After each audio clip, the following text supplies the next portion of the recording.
رب اشرح لي صدری ويسر لي امری واحلل عقدۃ من لسانی یفقهوا قولی۔ آپ صلی اللہ علیہ وسلم کی ازواج مطہرات کو اپنا قدوہ، اپنا آئیڈیل بنایا ہوا ہے۔ جیسا قدوہ ہوگا ویسا انسان کی زندگی کے اوپر اثر ہوگا اور زندگی آسان ہوگی، کیونکہ پیارے نبی صلی اللہ علیہ وسلم جو جینے کا طریقہ لے کر کے آئے وہ سب سے بہترین ہے، اس سے اچھا کوئی طریقہ ہے ہی نہیں، ہو ہی نہیں سکتا۔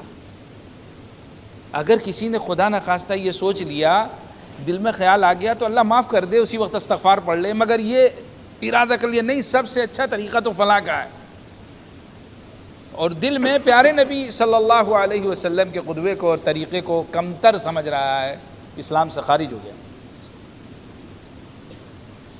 ہمارے نبی کا طریقہ سب سے منظم ہے، سب سے مرتب ہے اور سب سے اچھا ہے۔ اس سے اچھا کوئی آئیڈیل ہے ہی نہیں، اس سے اچھا کوئی اسوہ ہے ہی نہیں، کائنات میں ہے ہی نہیں، کیونکہ اللہ رب العالمین کو جو جو پسند تھا وہ سب پیارے نبی صلی اللہ علیہ وسلم کو سکھایا، بتایا اور کروایا۔ اللہ رب العالمین نے ایک قدوہ، ایک نمونہ بنا کر کے پیارے نبی صلی اللہ علیہ وسلم کو اس دنیا میں بھیجا۔ ہم کو سارے انسان اس ماڈل کے چاہیے۔ کوئی چیز ہم کہیں لے کے جاتے ہیں، ہم کو ایک چیز کے 100 چاہیے پیس، کیونکہ ایسا جو ہے 100 پیس چاہیے۔ اللہ تعالیٰ نے پیارے نبی صلی اللہ علیہ وسلم کو بھیجا اور کہا یہ دیکھو یہ انسان کامل ہے، مکمل ہے، اس کے جیسے ہم کو سب چاہیے، سارے انسان اس کے جیسے چاہیے، اور جو اس کے پاس طریقہ ہے وہی ہمارا طریقہ ہے، اور جو اس طریقے کو اپنا لے گا، اس قدوے کو اپنا لے گا، وہی کامیاب ہو جائے گا۔ اس کو ہم معاف بھی کر دیں گے، اس کے اوپر رحم بھی کریں گے، اس کو جنت میں بھی داخل کر دیں گے، کیونکہ صحیح طریقہ یا صحیح قدوہ جو ہے، نیک قدوہ، وہ انسان کو جنت میں لے کے جا رہا ہے۔ اسی لیے اللہ رب العالمین نے قرآن مجید میں ارشاد فرمایا قُلْ إِن كُنتُمْ تُحِبُّونَ اللَّهَ فَاتَّبِعُونِي يُحْبِبْكُمُ اللَّهُ وَيَغْفِرْ لَكُمْ ذُنُوبَكُمْ وَاللَّهُ غَفُورٌ رَحِيمٌ۔ آپ کہہ دیجئے ان سے کہ اگر تم اللہ سے محبت کرتے ہو تو میری مان کر کے چلو، میری اتباع کرو، میں جیسے کرتا ہوں ویسے تم کرو، اللہ تم سے محبت کرے گا اور تمہارے گناہوں کو بخش دے گا۔ اللہ بہت معاف کرنے والا ہے۔ اگر میری اتباع کرو گے تو یہ ملے گا تم کو، مجھے قدوہ بناؤ گے، مجھے نمونہ بناؤ گے تو کامیاب ہو جاؤ گے، دنیا میں بھی اور آخرت میں بھی۔ ہر چیز میں میری اتباع کرو، اور کوئی چیز حضور اکرم صلی اللہ علیہ وسلم کی مخفی نہیں ہے، پوشیدہ نہیں ہے، خاص طور سے اس دور میں ہر چیز ملتی ہے۔ علماء بھی جو ہے آپ کے سامنے ہیں، نہیں یہ تو واٹس اپ کر دیا بھائی حضور صلی اللہ علیہ وسلم کیسے کھاتے تھے، جواب آ گیا، بھلے سے ایک دن بعد آیا۔ حضور صلی اللہ علیہ وسلم کیسے سوتے تھے، کیسے بات کرتے تھے، کیسے پیتے تھے، کیسے جاگتے تھے، کیسے لوگوں سے ملتے تھے، کیسے حضور اکرم صلی اللہ علیہ وسلم نے دین کو پھیلایا، کیسے ہر چیز، یہاں تک کہ بیت الخلاء میں جانے کا طریقہ، نکلنے کا طریقہ، ہر طریقہ تو میرے نبی نے سکھایا ہے۔ کون سا طریقہ ہے جس کے لیے ہم دوسروں کو دیکھیں گے؟ نہیں ضرورت ہے، لوگوں کو ہماری ضرورت ہے، جس کو ضرورت ہے آؤ ہمارے پاس، ہمارے نبی کا دین لے کے جاؤ ہم سے، جس میں کامیابی ہے، دنیا کی بھی اور آخرت کی بھی کامیابی ہے، کیونکہ اللہ تعالیٰ نے اپنی محبت کا دار و مدار رکھا ہے پیارے نبی صلی اللہ علیہ وسلم کی اتباع کے اوپر، کہ اگر مجھ سے محبت ہے، جو تم کہتے ہو لا الہ الا اللہ، اللہ کے سوا کوئی معبود نہیں، اس کی 7 شرطیں ہیں یہ لا الہ الا اللہ کی، جس میں سے ایک محبت بھی ہے، کہ محبت سے آدمی کہے، یہ نہیں کہ پیچھے ڈنڈا لیے کوئی کھڑا تھا تو اس لیے ہم نے لا الہ الا اللہ پڑھ لیا۔ اسی لیے لا اکراہ فی الدین، دین میں کوئی زبردستی نہیں ہے، زبردستی نہیں کلمہ پڑھوایا جائے گا، ہرگز بھی نہیں۔ خوشی خوشی آتے ہو تو آ جاؤ، نہیں خوشی خوشی آتے تو بھاگ جاؤ۔ محبت کے ساتھ لا الہ الا اللہ پڑھا ہے کہ اللہ کے سوا کوئی معبود نہیں ہے۔ اب آپ نے دعویٰ کیا ہے کہ مجھے اللہ تجھ سے محبت ہے، اور ہونی بھی چاہیے۔ اگر دن و رات آپ اپنے اوپر غور کرو گے، صرف اپنی ذات کے اوپر غور کرو گے، کائنات تو اللہ تعالیٰ نے ہر چیز آپ کے لیے بنائی ہے، یہ سورج، چاند، ستارے، سیارے، زمین اور آسمان، جانور، ہر چیز اللہ تعالیٰ نے آپ کے لیے، آپ کی آسائش کے لیے بنائی ہے. اسی کو اللہ تعالیٰ کہتا ہے قرآن مجید میں فَبِأَيِّ آلَاءِ رَبِّكُمَا تُكَذِّبَانِ. کس نعمت کو جھٹلاؤ گے جھوٹے آدمی؟ کس کو جھٹلاؤ گے؟ کس بات کو جھٹلاؤ گے تم میری؟ کس نعمت کو جھٹلاؤ گے؟ مگر انسان صرف اپنے جسم ہی کو دیکھ لے تو اللہ رب العالمین کے جو احسانات، جو کرامات اور ہر چیز کے اوپر غور کرے کہ جو کام ہو گیا اس میں کیا مصلحت تھی، جو نہیں ہوا 10 سال 20 سال 40 سال 50 سال 100 سال سے جتنی زندگی دی تھی اللہ نے، دعا مانگ رہے ہیں نہیں ہوا، اس میں کیا مصلحت ہے، ہمارا کتنا فائدہ مضمر ہے، چھپا ہوا ہے اس میں. یہ تو اللہ کو ہی معلوم ہے نا. ہم تو ایک چیز مانگ رہے ہیں، نہیں اللہ وہی دے دے، اللہ وہی دے دے، اللہ کرا نہیں دیں گے. صبح شام 5 وقت کی نماز مانگ رہے ہیں، اللہ دے دے، اللہ وہی دے دے، وہ دے دے، نہیں دیں گے. اللہ تعالیٰ نے کہا نقصان ہے تیرا. 40 سال بعد 50 سال بعد سمجھ میں آتا ہے ارے یار اللہ تیرا لاکھ شکر ہے، اچھا ہوا نہیں ہوا. اگر ہو گیا ہوتا تو بیڑا غرق ہو جاتا، تڑپ کے میں مرتا. اللہ اب شکرانہ پڑھ رہا ہے روزانہ ہر وقت. اللہ تیرا لاکھ شکر ہے کہ تو نے وہ کام نہیں کیا، وہ کام نہیں ہونے دیا. اللہ تعالیٰ ایسے ہی نہیں، حضور اکرم صلی اللہ علیہ وسلم فرمایا کہ ماں سے 70 گنا زیادہ محبت کرتا ہے. اور خاص طور سے وہ جو اللہ کی عبادت کرنے والا ہو، جو اللہ کے سامنے سر جھکانے والا ہو، تو اس کو اللہ تعالیٰ ہر پریشانی سے بچاتا ہے. تو جب یہ ساری چیزوں پہ انسان غور کرے گا نا، اپنی ذات کے اوپر بھی غور کرے گا، اپنی کاموں کے ہونے اور نہ ہونے پر غور کرے گا، تو اس کے سامنے واضح ہو جائے گا کہ اللہ رب العالمین محبت کے قابل ہے. بہت پیار سے کہو لا الہ الا اللہ. سجدے میں جاؤ تو پیار سے کہو سبحان ربی الاعلی، پاک ہے میرا پروردگار جو بلند و بالا ہے. رکوع میں جاؤ تو پیار سے کہو، پیار سے، محبت سے، دل کی گہرائیوں سے سبحان ربی العظیم، پاک ہے میرا پروردگار جو عظمتوں والا ہے، بڑی عظمت والا ہے. اب یہ دعویٰ ہو گیا کہ ہمیں اللہ سے محبت ہے. اب اللہ تعالیٰ کہتا ہے تم کو مجھ سے محبت ہے؟ آپ کہہ دیجئے ان سے کہ اگر تم اللہ سے پیار کرتے ہو فاتبعونی، تو میری اتباع کرو، میری پیروی کرو، کامیاب ہو جاؤ گے. میری پیروی میں ہی تمہاری کامیابی ہے، اور ایک جگہ کی نہیں، یہاں کی بھی اور وہاں کی بھی. یہ وعدہ ہے ہمارا، ہم تم کو دنیا میں بھی کامیاب کر دیں گے اور آخرت میں بھی کامیاب کر دیں گے. اور اگر ایسا نہیں کرو گے تو اللہ تعالیٰ کیا فرماتے ہیں وَمَن يُشَاقِقِ الرَّسُولَ مِن بَعْدِ مَا تَبَيَّنَ لَهُ الْهُدَى وَيَتَّبِعْ غَيْرَ سَبِيلِ الْمُؤْمِنِينَ نُوَلِّهِ مَا تَوَلَّى وَنُصْلِهِ جَهَنَّمَ وَسَاءَتْ مَصِيرًا. اور جو رسول کی مخالفت کرے گا، دراں حالے کی حق بات اور ہدایت کا راستہ واضح ہو چکا، پھر بھی رسول اکرم صلی اللہ علیہ وسلم کی مخالفت ہو رہی ہے، آپ کے طریقوں کو چھوڑ کر غیروں کے طریقے کو اپنایا جا رہا ہے. وَمَن يُشَاقِقِ الرَّسُولَ، مخالفت کی جا رہی ہے رسول کی، جبکہ معلوم ہو چکا ہے کہ سیدھا راستہ وہی ہے جو پیارے نبی صلی اللہ علیہ وسلم کا راستہ ہے. جس راستے پہ آپ نے چلایا وہی سیدھا راستہ ہے، وہی نجات کا راستہ ہے، وہی جنت میں لے جانے والا راستہ ہے. پھر سب کچھ معلوم ہوتے ہوئے بھی آدمی، جیسے ایک شرابی کو معلوم ہے کہ شراب سے کڈنی بھی خراب ہوتی ہے، گھر بھی خراب ہوتا ہے، بیوی بچے ضائع ہو جاتے ہیں، لڑائیاں ہوتی ہیں، مگر پھر بھی جاتا ہے ساقی اور جام دے میں چڑھائے جاؤں گا، پیتا جاتا ہے. معلوم ہے اس کو کہ اس کے کیا کیا نقصانات ہیں. معلوم ہوتا ہے کہ نہیں؟ ایسا تو نہیں کہ شرابی کو معلوم نہیں ہے کہ اس کے کیا کیا نقصانات ہیں. ہر شرابی کو 200% معلوم ہوتا ہے کہ اگر شراب کی لت پڑ گئی تو کیا نقصانات ہیں. یہ جواری کو جوئے کی لت پڑ گئی تو معلوم ہے اس کے کیا کیا نقصانات ہیں، مگر اس کے بعد بھی کر رہا ہے. حق کے آ جانے کے بعد بھی آدمی اگر حضور اکرم صلی اللہ علیہ وسلم کے طریقے کی اور آپ کی مخالفت کر رہا ہے، وَيَتَّبِعْ غَيْرَ سَبِيلِ الْمُؤْمِنِينَ، اور مومنوں کے راستے کو چھوڑ کر دوسرے راستوں پر چل رہا ہے، نُوَلِّهِ مَا تَوَلَّى، ہم اسی طرف اس کو چلا دیں گے جس طرف وہ چلا ہے. گمراہی کے راستے کو اس نے پسند کیا، ہم نے اس کے لیے گمراہی کا راستہ آسان کر دیں گے جو جہنم میں لے جاتا ہے. تو وہ ہم کو چھوڑ کر کے جا رہا ہے، ہمارے نبی کو چھوڑ کر کے جا رہا ہے. ہم کو ضرورت نہیں ہے تمہاری، ہرگز بھی ضرورت نہیں ہے. کائنات ہماری تھی، ہماری ہے اور ہماری رہے گی. یہ اللہ رب العالمین کا فرمان ہے اور حدیث ہے حضور اکرم صلی اللہ علیہ وسلم کی. سارے کے سارے انسان، بابا آدم سے لے کے قیامت تک آنے والے سارے کے سارے نافرمان اور کافر ہوں، اللہ کی بادشاہت میں ذرہ برابر بھی کمی نہیں آ سکتی. اللہ پہلے بادشاہ تھا، ہے اور رہے گا. جب دنیا نہیں تھی بلکہ کچھ بھی نہیں تھا، چاند سورج ستارے سیارے نہیں تھے، تب بھی اللہ تعالیٰ تھا. جب سب کچھ ہے تب بھی اللہ ہے، جب سب مٹا دے گا تب بھی اللہ رہے گا. کسی کی ضرورت نہیں. اور اگر سارے کے سارے فرما بردار ہو جائیں، سارے کے سارے مومن ہو جائیں، سارے کے سارے 24 گھنٹے اپنا سر سجدے میں رکھے رہیں، بابا آدم سے لے کے قیامت تک آنے والے انسان، تو اللہ تعالیٰ کہتا ہے یہ چیز ان کی ذرہ برابر بھی میری بادشاہت میں زیادتی نہیں کر سکتی. یہ سب جو کچھ ہے فائدے جو بیان کی گئے ہیں یہ تمہارے لیے. تم ایک اللہ کی عبادت کرو گے اپنے لیے کرو گے، رسول کے طریقے پہ چلو گے اپنے لیے چلو گے، میری مان کر کے زندگی گزارو گے اپنے لیے زندگی گزارو گے، میری مان کر کے اگر گزارتے ہو زندگی تو اپنے لیے کرتے ہو. من عمل صالحا فلنفسه ومن اساء فعليها.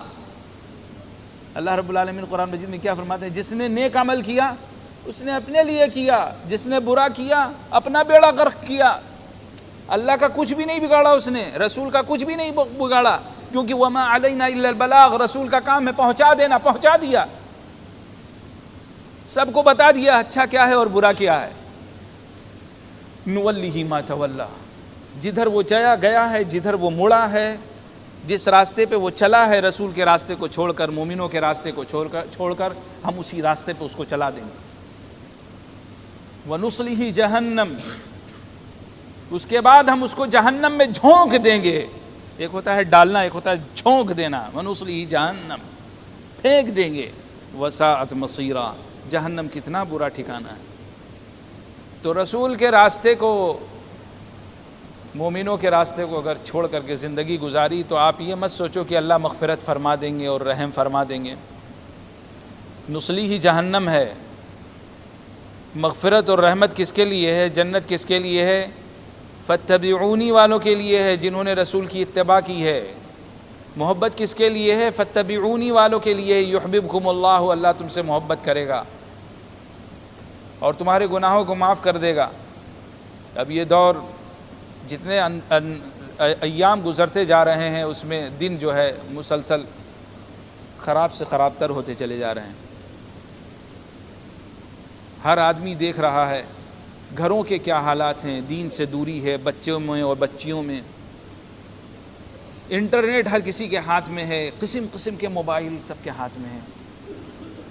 اور ایک بات یاد رکھو، قرآن مجید میں یوسف علیہ السلام کی زبان سے اللہ تعالیٰ نے جو انہوں نے بات کہی تھی اس کو بیان کیا ہے. وَمَا أُبَرِّئُ نَفْسِي إِنَّ النَّفْسَ لَأَمَّارَةٌ بِالسُّوءِ، میں اپنے نفس کو بری نہیں کہتا، نفس تو بہت زیادہ برائی کا حکم دینے والا ہے.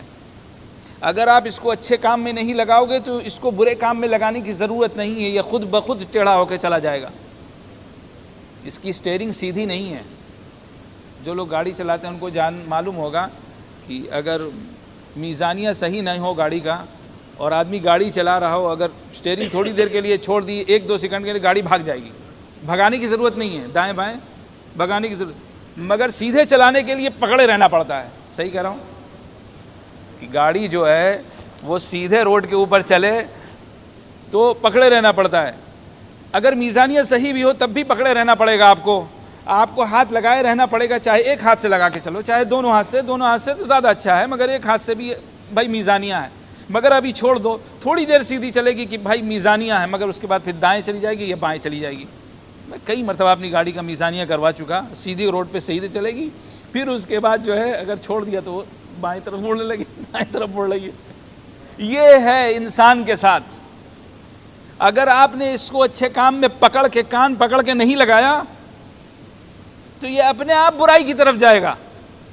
اپنے بچوں کو اچھائی کی طرف نہیں لگایا، اپنی بچیوں کو اچھائی کی طرف نہیں لگایا، بیویوں کو اچھائی کی طرف، بہنوں کو، گھر والوں کو، عورتوں کو، مردوں کو اچھائی کی طرف نہیں لگایا، ان کو ہر وقت پکڑے نہیں رہے، تو یہ کسی وقت بھی سٹیئرنگ دائیں بائیں چلی جائے گی، وہ لا کے دائیں سے مارے گی، پتہ چلے گا سب کا بیڑا غرق.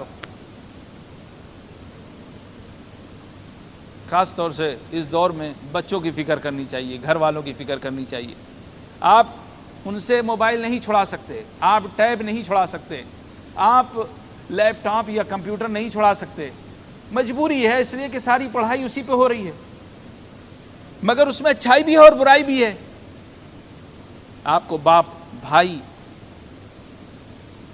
کے روپ میں یا بیٹے کے روپ میں سب کے اوپر دھیان رکھنا ہے کیا ہو کیا رہا ہے میرے گھر میں، اور اس میں سب سے پہلے اپنی اصلاح،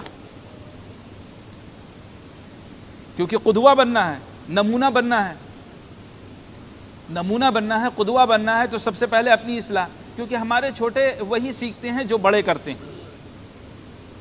آپ جیسا کام کرو گے، اگر آپ سگریٹ کے عادی ہونا تو آپ کا بچہ دیکھتا رہے گا، آج نہیں تو کل پرسوں چھپ کے پیے گا آپ سے کہ ہمارے ابا ایسے ایسے کش مارتے ہیں. تھوڑا سا جوان ہو جائے گا تو پھر اس کے بعد بازار میں کھلے عام پیے گا. کہنا باپ دادا سے وراثت میں ملا ہے. چیز بتا رہا ہوں میں. اگر آپ پاک صاف رہتے ہو، عطر لگا کے رہتے ہو، پہلی سب میں نماز پڑھتے ہو، بچہ دیکھے گا آپ لے کر آ رہے ہو اس کو، وہ دیکھے گا 2-4 دن 2-4 مہینہ سال بھر، پھر سوچے میرا باپ یہاں پہلی سب میں پڑھتا، میں بھی پڑھوں گا، پہلی سب میں پڑھوں گا. اچھی چیز. میرا باپ عطر لگاتا ہے، میں بھی عطر لگاؤں گا. ہر وقت باوضو رہتا ہے، میں بھی باوضو رہوں گا. ابھی کچھ دنوں پہلے ایک کلپ جو ہے وائرل ہوئی تھی، شائع ہوئی تھی، کسی عربی کی تھی کہ کوئی بوڑھا عربی ہے، اس کا جوان بیٹا ہے عربی، وہ اٹھا رہا ہے اپنے باپ کی چپل، اٹھا کے مسجد سے نکلتے ہوئے اس کے پیر میں پہنا رہا ہے. اس کے ساتھ اس کا چھوٹا بیٹا ہے، بیٹا چھوٹا سا ہے، دیکھ رہا ہے کہ میرا باپ اپنے باپ کو چپل پہنا رہا ہے، وہ جلدی سے چپل لے کے آ کے اپنے باپ کو پہنا رہا ہے. جیسا کرو گے ویسا بھرو گے. قدوہ بنو قدوہ. ہندوستان میں ایک واقعہ ہوا، ایک صاحب بہت امیر ہو گئے تھے، پیدائشی امیر نہیں تھے مگر باپ کے مال سے ہی امیر ہو گئے تھے. اور جب امیر ہو گئے، ماں نہیں تھی اور باپ کی کوئی سنوائی نہیں تھی، کوئی عزت نہیں تھی، کوئی رحمت نہیں تھی، کوئی شفقت نہیں تھی باپ کے اوپر، اور باپ کے ساتھ بہت بدتمیزی سے بات کرتے تھے. پھر اس کے بعد کوئی شادی تھی یا پارٹی تھی جس کی وجہ سے انہوں نے استبل میں اپنے باپ کو اٹھا کر کے رکھ دیا. جاڑے کا موسم تھا. کہا کہ مہمان جو ہیں وہ گھر میں رہیں گے، گھر میں کہیں بھی جگہ ابا جو ہے بہت ضعیف ہو چکے ہیں، گندگی کرتے ہیں، بدبو آتی ہے، یہ ہوتا ہے وہ ہوتا ہے. تو ایسا ہے کہ استبل میں جہاں گھوڑے بنتے ہیں ایک کونے میں کر دیا ان کو.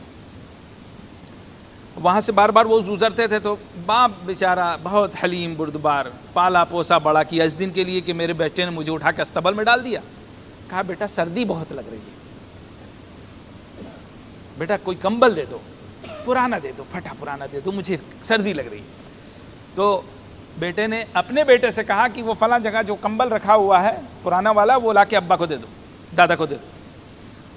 بیٹا لے کے آیا، کمبل دیا. پھر تھوڑی دیر بیٹا کمبل نہیں ہے، مجھے سردی میں مر جاؤں گا، مجھے سردی لگے گی. کہنا میں نے دلوایا تو ہے. کہنا یہ دیکھو یہ رکھا ہے اتنا بڑا کمبل، یہ دیکھو 1 میٹر کا بھی نہیں، یہ آدھا کمبل. اس بڑا غصہ آیا، یہ تو بہت بڑا کمبل تھا، یہ اتنا بڑا کمبل کیوں رکھا ہے؟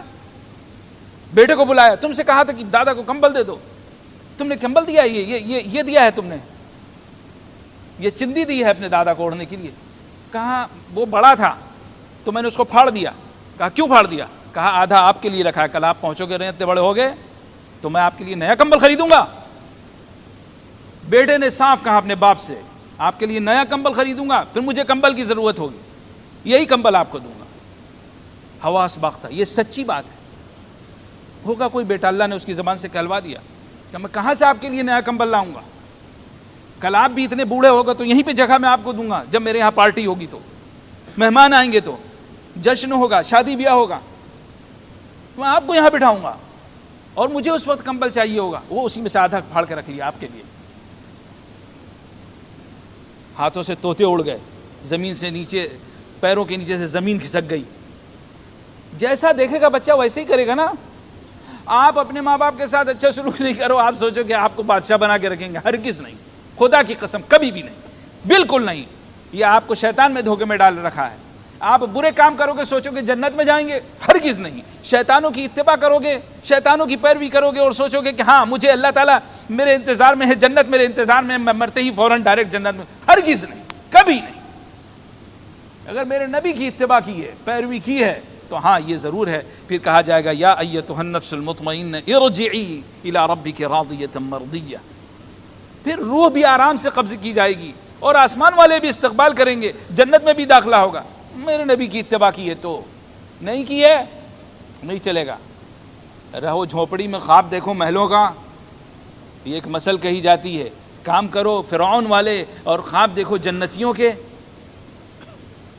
خواب دیکھو عشر مبشرہ والے، صحابہ کرام والے، کہ ان کو جنت میں خوشخبری مل گئی تھی، جنت کی خوشخبری دے دی گئی تھی دنیاوی زندگی میں بھی جنت میں فوراً چلا جاؤں گا. ارے جنت بہت غالی ہے، بہت مہنگی ہے، اس کے لیے صبر کرنا پڑتا ہے، اس کے لیے مجاہدہ کرنا پڑتا ہے، اس کے لیے اپنے نفس کو کچلنا پڑتا ہے حاوین دستے میں ڈال کر کے. یہ نفس جو مخالفت کر رہا ہے، جو برائی کی طرف لے جا رہا ہے، اس کا ہر وقت گلا پکڑ کے، ٹیٹوا پکڑ کے گھوٹنا پڑتا ہے. کہ نہیں جو میرا اللہ چاہتا ہے میں وہی کروں گا، اور پھر آدمی مقتدا بنتا ہے، جس کے لوگ مقتدی ہوتے ہیں، جو لوگ اس کی پیروی کرنے والے ہوتے ہیں۔ اسی لیے اللہ رب العالمین نے قرآن مجید میں مومنوں کی صفات بیان کرتے ہوئے کہا ہے والذین یقولون ربنا هب لنا من ازواجنا وذریاتنا قرۃ اعین۔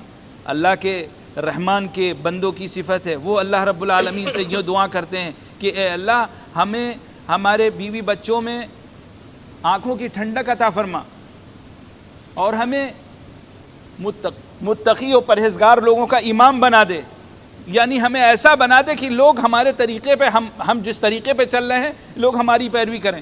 اور ہوتا یہی ہے کہ اب ہر کسی کو نہیں معلوم ہے کہ نبی کا طریقہ کیا ہے، مگر اپنے امام صاحب کو دیکھا، اپنے مولانا صاحب کو دیکھا، اچھا مولانا صاحب ایسے کرتے ہیں یہی طریقہ ہوگا، کیا متقیوں کا اور مسلمانوں کا امام ہو گیا کہ ہمارے امام صاحب ایسے ہی کرتے ہیں، ہمارے مولوی صاحب ایسے ہی کرتے ہیں، ہم تو ایسے ہی کریں، ہمیں کیا معلوم حضور اکرم صلی اللہ علیہ وسلم نے ایسے کیا، آپ ہمارے جو مولوی صاحب ہیں وہ ویسے ہی طریقے سے کرتے ہیں جو حضور اکرم صلی اللہ علیہ وسلم نے کیا۔ تو اس طریقے پہ چل رہا ہے آدمی اور اس کی وجہ سے وہ معروف ہو گیا، تو یہ ایک اچھی چیز ہے کہ آدمی اپنے لیے کہہ رہا ہے کہ اللہ مجھے متقیوں کا امام بنا دے، پرہیزگاروں کا امام بنا دے، مجھے قدوہ بنا دے، یعنی مجھے ایسا نیک بنا دے کہ جس کی وجہ سے لوگ دیکھ کر کے اپنے راستے کو سدھار لیں، اپنا راستہ صحیح کر لیں۔ تو بہت ضروری ہے اپنے بچوں کو اوپر بھی دھیان دیں اور اپنے آپ پر بھی دھیان دیں، اپنے رشتہ داروں پر بھی دھیان دیں۔ بہت فتنوں کا دور ہے، کوئی آدمی یہ نہ سوچے کہ ہاں میں 5 وقت کی نماز پڑھ لیتا ہوں، روزہ بھی رکھ لیتا ہوں، قرآن مجید بھی پڑھ لیتا ہوں اور میں یہ بھی کر لیتا ہوں اور دنیا جائے بھاڑ میں۔ نہیں چلے گا۔ ہم لوگ حضور اکرم صلی اللہ علیہ وسلم کی امت ہیں، کسی بھی طریقے سے ہم کو برائی کو دور کرنا ہے۔ اگر ہم برائی کو دور کرتے رہیں گے تو بچے رہیں گے، اگر برائی کو دور نہیں کریں گے تو نہیں بچے رہیں گے، پکڑ لیے جائیں گے۔ جیسے کرونا آیا تھا نا، آپ کو کرونا نہیں ہے مگر بغل والے کو ہو تو اس کے علاج کی فکر کرو، جلدی سے جا کے ہاسپٹل والے کو فون کرو لے کے جائے۔ اگر نہیں کیا کہ ارے یہ اس کو لے جائیں گے، اس کا علاج کریں گے، اور نہیں بتایا تو پتہ یہ چلا کہ وہ کرونا اس کے پاس سے آپ کے پاس بھی آ گیا۔ ہوتا ہے کہ نہیں؟